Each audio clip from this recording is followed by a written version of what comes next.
Hello, beautiful people. We made it to Friday. Yes. Amen. Okay, right? You're tuned in to an all-new episode of Point of View. Today, we're joined by confidence and dating coach Tasia XVS. Woo! Welcome to the show. Welcome.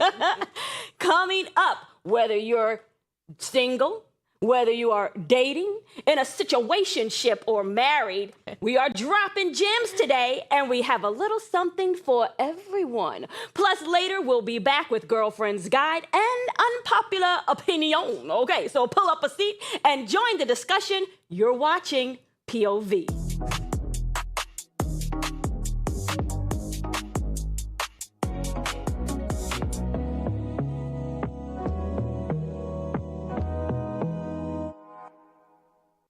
All right, Tasia. Thank you for having me. Yes, thank you for coming.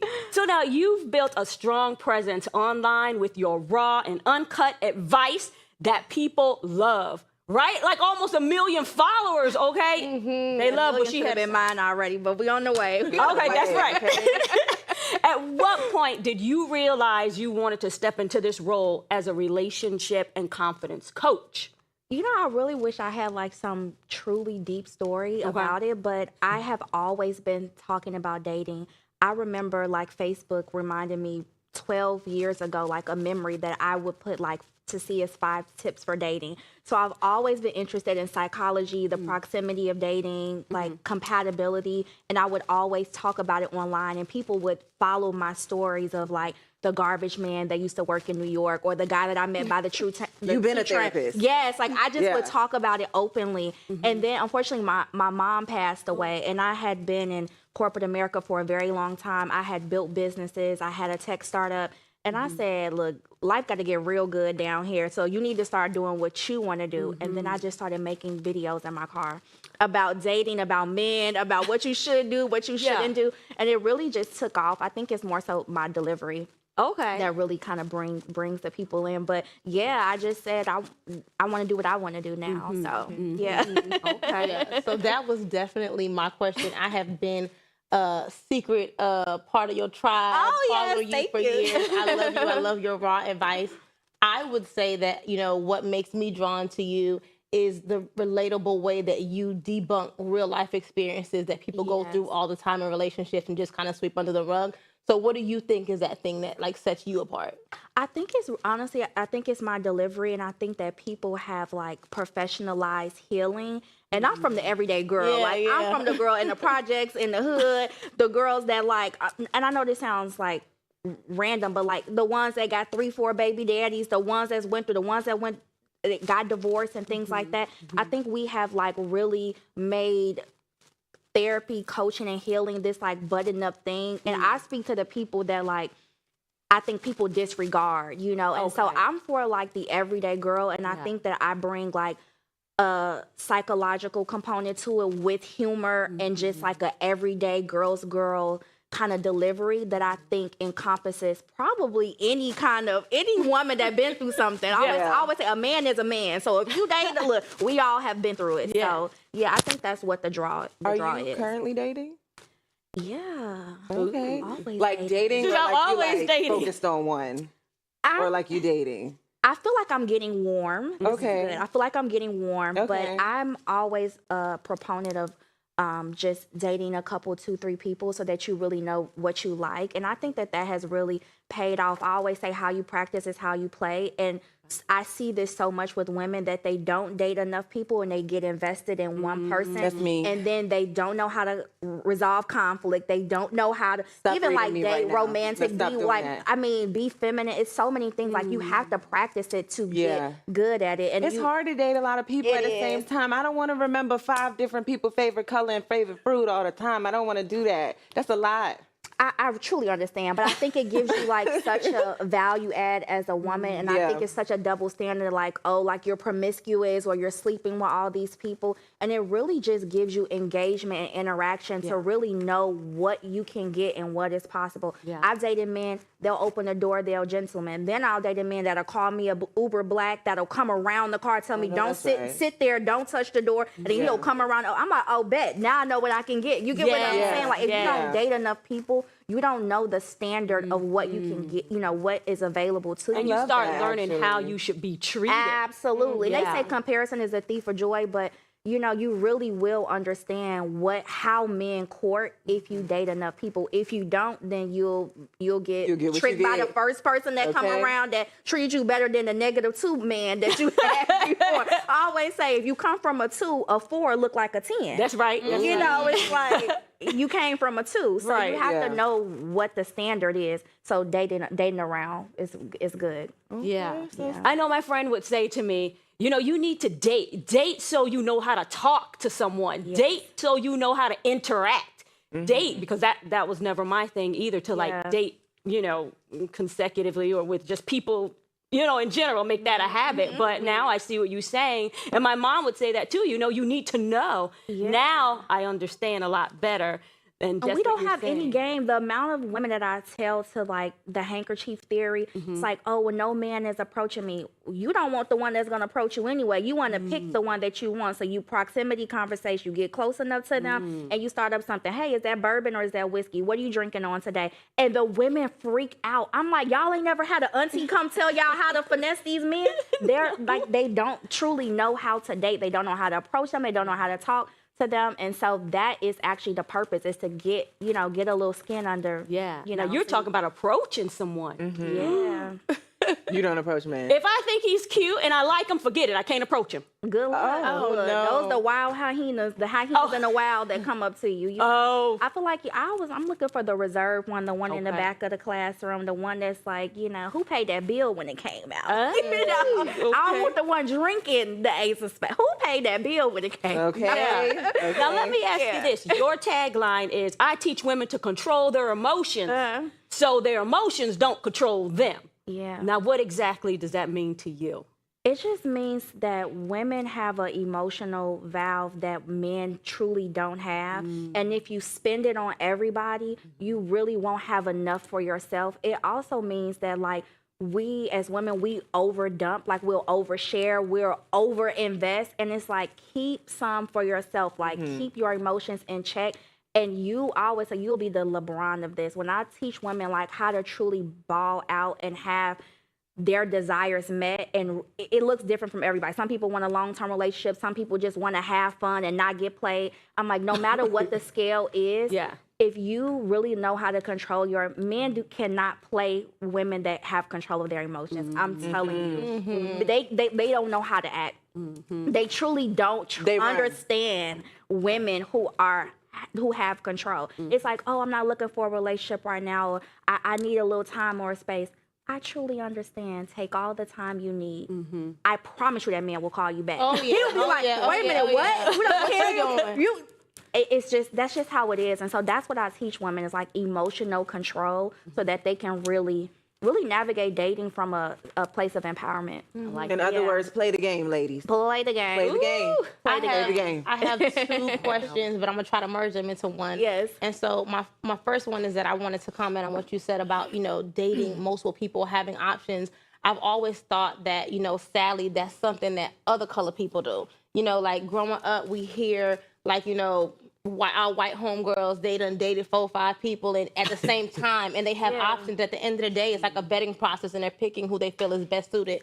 Whereas sometimes, in our community, it's like you meet somebody, he is love bombing you, y'all in love tomorrow, moved in the next day. By the time you have his baby, you don't even know his last name, and you didn't realize you don't like him yet, Right. So I think, one, that's crazy. I want to know, my mind wants to know what is going to be that barrier breaker, for us to really be able to feel safe and confident in dating multiple people, but also like thinking about the skills that I see you talk about often, and a little bit about what you just said, thinking about like, I have like a 17-year-old and I have an 18-year-old as well, both boys. Neither one of them are actively dating, but I grew up in a church where they used to take the teens on dates, make them have to ask the dad and do all these things or whatever, had their own money and do it the right way.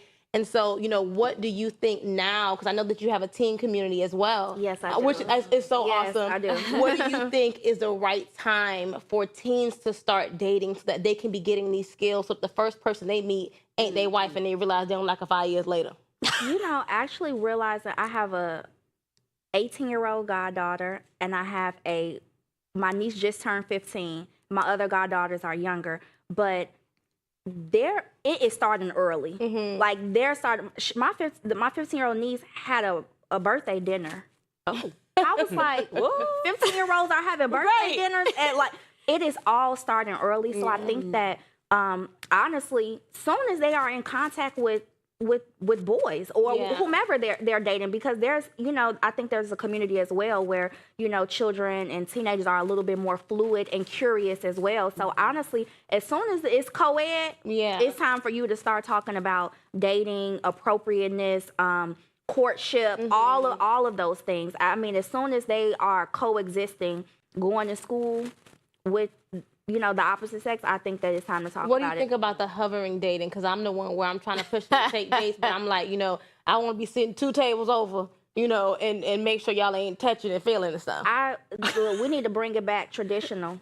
I'm old school. Like these kids, they went a little too far with it. And so I think I'm going to be like a helicopter parent as well. But I think that a lot of times mistakes are made, and permanent mistakes, because the parent wasn't really there to provide like discernment and guidance. So Awesome. Look at we already starting with the gems. We got gems, y'all. Y'all hear this?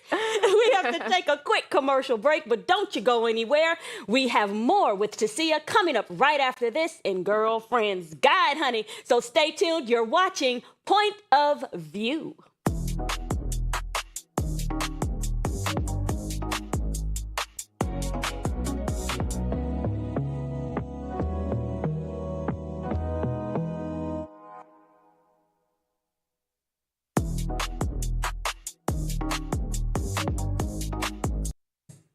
Hey y'all, shout out to our viewers that are sticking with us on this quick commercial break on social media. We have a question for you guys at home, but we're going to answer it right here at the table. The question is, if you could get one redo in life, what moment are you going back to fix or relive? Where y'all at with it?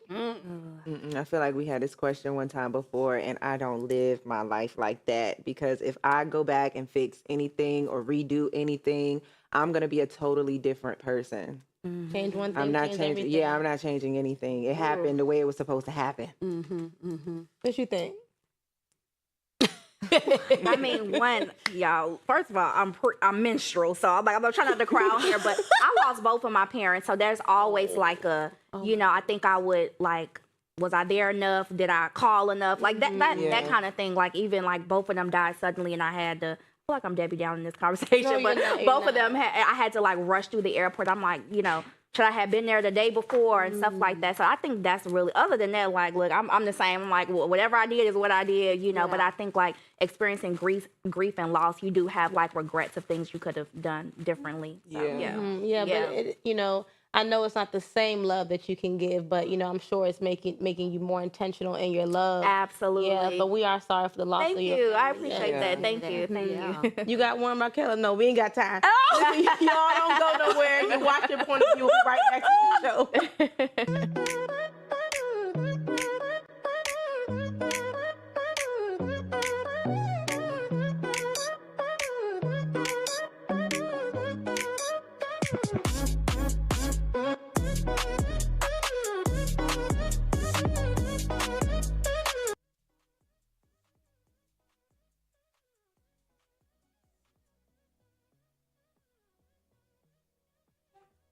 Welcome back. We are still here with confidence and dating coach Tasia XVS. And now it's time to get into all things love, life, relationships, and everything in between, darling. Let's get into Girlfriend's Guide.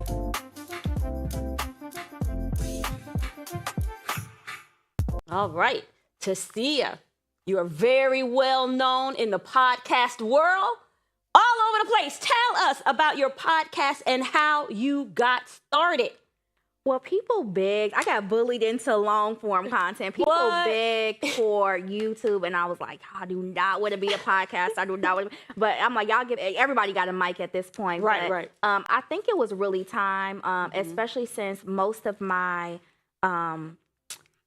content is like people calling in, people sending me messages, the community that I've built. And so I felt like my Dear to See a podcast would give like another channel or outlet for people to actually call in and ask me questions. And I also like the one chair, one mic. It's like I get so much more autonomy. I can be so much more organic and real, and it's not curated, you know. And I think that people wanted more of me, and I actually love it. Yeah, I'm glad to be there. Yeah, and people can spend more time with you. Yes. Yeah, they're already saying one episode a week isn't enough. I'm like, okay, give me a second to pick it up to 2 episodes a week. Yeah. It's crazy to see too, because I know the podcast is something that you did newer, but it seemed like it happened so fast, and because you just are so powerful and thriving in the space, it's so natural. Yes. Like, it's not like you had to build it and like everybody else take all this time for it to get traction. So I mean, that's a blessing too. It really is. And I think that, one of my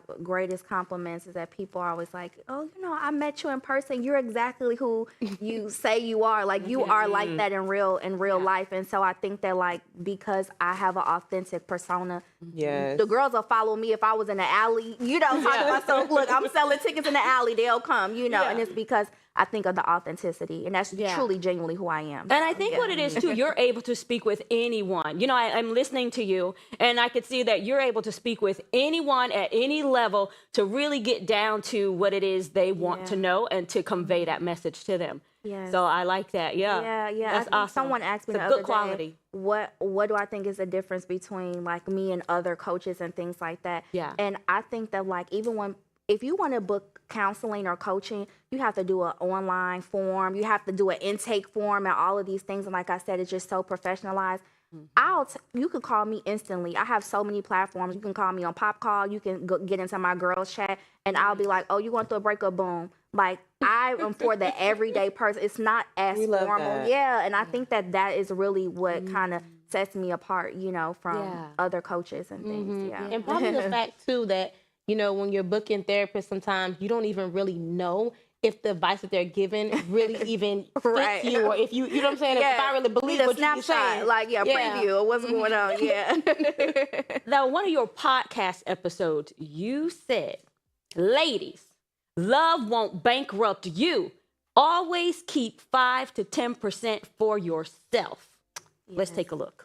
I don't even care if this man is your husband. You do not ever get 100% because the 5 to 10% is the shovel you're going to need to dig yourself out. That's the 5 to 10% that you keep to yourself so that you have wherewithal, because women are incubators, okay? Women will give you double back what you, and women need more space. Listen, women need way more space than men need to be able to pivot through life, right? And I pray that all women listening to this meet a man that doesn't require all of you. He wants you to keep that and recharge.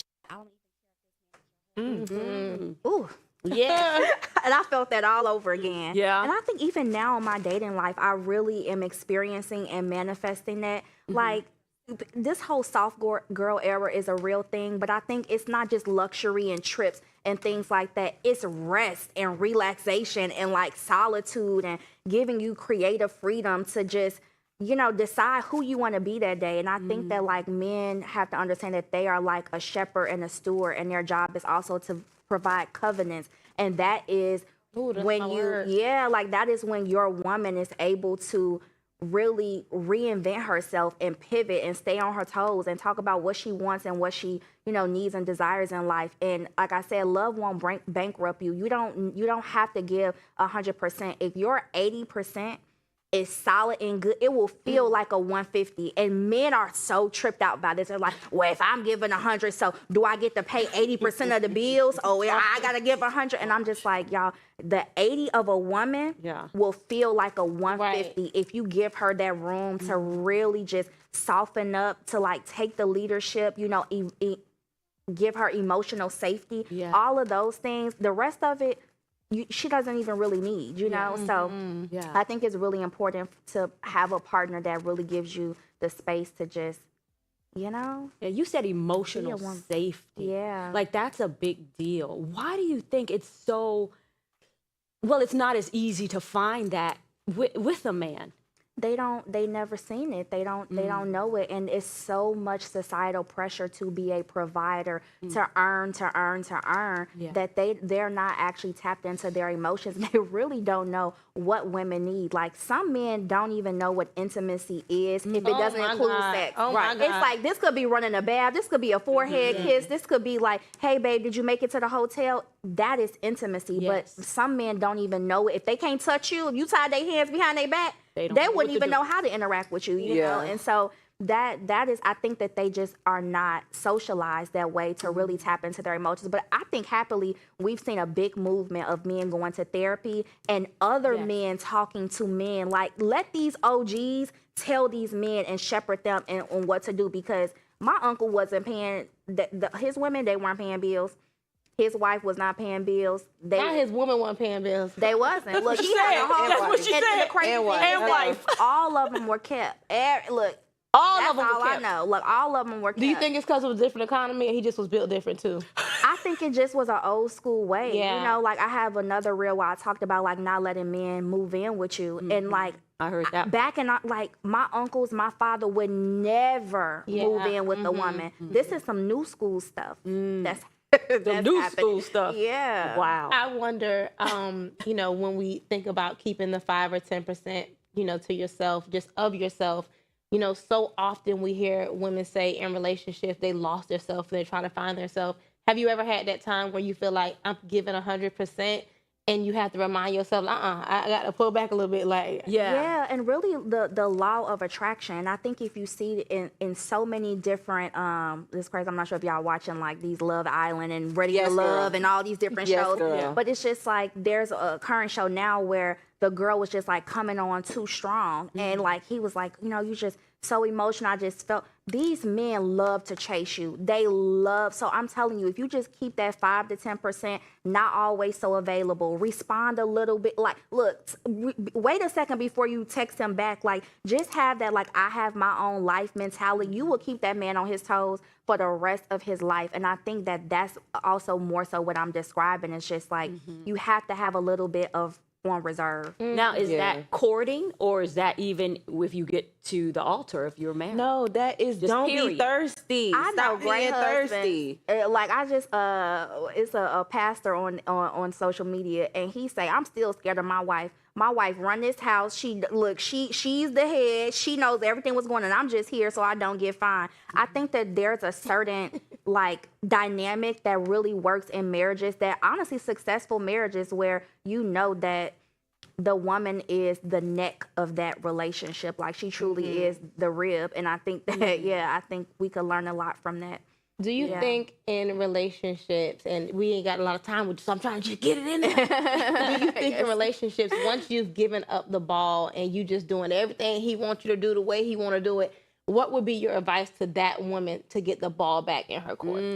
Oh my, it's so hard to get that ball back. I It's swear, boy. so hard to get the ball back, because now he already knows where you'll go. He already knows, like he has to have seen such tremendous value in you for you to pivot when you pull back like that. A lot of women, they even present the intimacy quicker, and then, you know, it's the first date a couple weeks in and he's already been in the bed with you, and then you try to pull back like, oh, we never been on a date before. Girl, he already done. Yeah, maybe it's Yeah. like He got a already, cake. he would have to have seen tremendous value with you in order for him to pivot to like not be intimate with you anymore and then continue to court you. So it's just, it's really just hard, which is why I'm on the internet screaming every day to women not to do these, not to do these things. It's really hard to get it back. Yeah. Yeah. You know, a lot of times, you know, we try to, you know, I don't want to say play the game, but you're trying to play the game, but yet you're going deeper and deeper into your emotions.